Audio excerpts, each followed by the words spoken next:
சங்கார நேரத்தில சமுத்திரம் பின்வாங்கும் சந்தோஷ திருநாளில் நல்லருடை தாரும் ஐயா முருகனிலே முழங்குது என் மனசு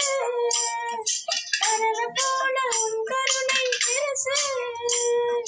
உப்பு காத்து ஊத காத்து சுத்தும் கடலின் கரையை பார்த்து சத்தியமா கோயில் கொண்ட சுப்பையா இந்த குப்பத்துக்கு குலவிளக்கு நீ ஐயா திருச்செந்தூர் ஆண்டவனே முருகா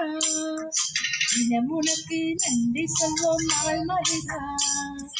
திருவடியில் தவம் இருப்போம் திருமுருகா தீப்பெருகு நலமெனவே வடிவழகா